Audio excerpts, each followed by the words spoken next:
čia filmuosim? Konteinerius? Kelią. Tai būtum konteinerius praėjus bent jau.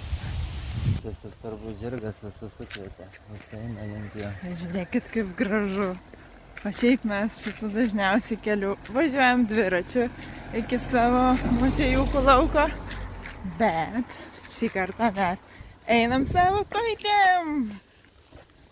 Ir treniruojam, žinoma, jas. Aišku, nebūtų Mindaugo, tai aš tokiais atstumais tikrai nevaikščiočiau. Tai pliusas ir karūną galima uždėti Mindaugui. Na, mūsų laukia dar ilgas kelias. Štai, mūsų ilgas kelias. Ir va ten, matot, dešiniai pusiai, tokie kaip krūmokšniai paskrenda. Dar čia kažkas didelio labai, turbūt gandras.